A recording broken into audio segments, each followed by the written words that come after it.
Okay, so thank you for being here. Today we are going to predict the moral or lesson of a fable, but analyzing the character's traits and making connections with other texts. Do you remember what a fable is? What is the Spanish word for fable? Mire, vamos a leer la segunda. Aquí dice, predeciremos la moraleja o lección de una fábula analizando los rasgos de los personajes y haciendo conexiones con otros textos. ¿Se acordaron cómo se dice fable en español? ¿Fábula? La fábula. Una fábula tiene una moraleja. ¿Cuál será el cognado de moraleja, Gabriel? Moral, that is perfect. Moral, moraleja. ¿Y cuál es un sinónimo? What is a synonym for the word moral? Moral or lesson. Entonces, moraleja, lección, moral, lesson. Because every fable has a lesson. Let's look at this. These ones are going to be the main character. It's not a frog. What can that be? Toad. It is a toad. And this one is a deer. A toad. What do you know about a toad? Which kind of animal is it? Huh? It hops. It hops. What else? Which kind of animal is it? Is it a mammal? Is a mammal? Is a fish? Is an amphibian. Oh my goodness. You were supposed not to be, you said that you were not ready for school? Okay, let's do something. Can you pause a little bit? We are going, no, not yet. We are going to write some characteristics of a toad and of a deer in those papers, okay? Excellent. So tú dijiste en el agua, entonces escribiste in the water. Hops. What else? Huevitos. Pone huevitos. Lay eggs. Lay eggs. What else? What about the skin? La piel. Marrón. Es así. Ajá. Algunos son marrones. Babosa. Babosa. Ok. Babosas o húmedas son los frogs. Los sapos. Los toads son, they have dry skin. ¿Puedes escribir dry skin? Tienen piel seca. ¿Qué? Los toads tienen piel seca. En eso se diferencian de las ranas. Entonces tenemos, a diferencia de las ranas, ellos, they are in water, but they are mostly on land. Mostly on land. If you're mostly on land. Just put land. Because they are amphibians. So, anfibios en español. Agua y, okay, perfect.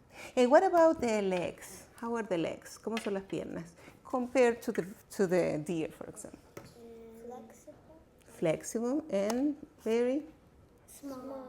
I would say, what is the opposite of tall? Small. Yeah, big, small, tall, short. I would write short. Can you write short? Considering the differences, I can tell you, yeah, physically, mostly, this one has dry skin, hops, lay eggs, lives in the water, is short, and mostly spend their days mostly on land. The deer, on the other side, has fur, is tall, has antlers, is a mammal, and run fast. But I'm going to tell you, since this is a fable, they act and they speak like humans. So this one has a very big problem. He is very, very vain.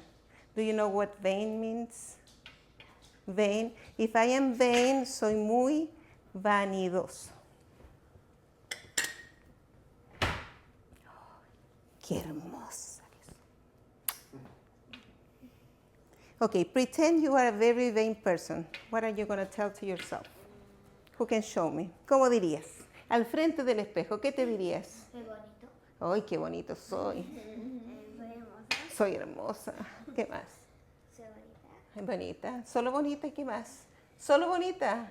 Soy valiosa. ¿Qué más va a ver? Valiente. Valiosa. So cute. So. Valiente. Valiente. Ajá. Okay, you love yourself too. I'm glad. Yeah, but when it is a lot, when you say, oh my gosh, I'm so good, that is a big problem. And this is the problem that this deer has, okay? So this is the fable, the race of toad and deer, o la carrera del sapo y el venado. Once upon a time, there was a very beautiful, strong, agile deer. He was the fastest of all, but he had one flaw. One problem. He was very, very vain. He loved to show off in front of other animals whom he considered far inferior to himself. One day, the deer saw a toad and approached him to say, "Hey, toad, have you seen how agile I am and how fast I can run?" The toad, unperturbed, because he was resting on a leaf in the pond, and said, "Better than me? I don't think so."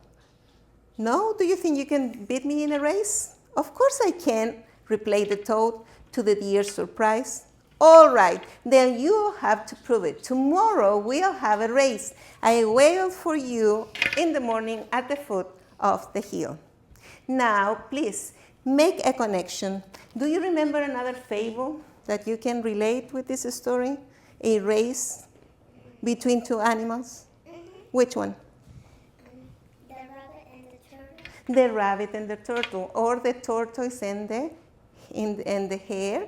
That's fantastic because I put it here. Do you remember what was the moral of this story? Slow and steady wins the race. Lento y constante ganas la carrera. We're going to try to find out what is the moral of this story, the one that we are reading, because it is, I can tell you that it's not the same. The toad thought about how he could beat the swift deer, until he came up with an excellent idea. He went to find his best friends, Bouncer, Big Mouth, and Big Eyes, and said to them, "Listen to me carefully. I need your help to teach that vain deer a lesson. He challenged me to a race, and I'm going to prove that I can beat him. Now, I can't do it without you." So according to the kids, the moral could be everything with friends could help better, o podría ser todo con tus amigos podría ser mejor. Using your brain is better than running fast. Usar la cabeza es mejor que correr rápido. Y todos coinciden en que part of the moral, everybody agrees, is that the moral of the fable could be, don't be vain. Thank you.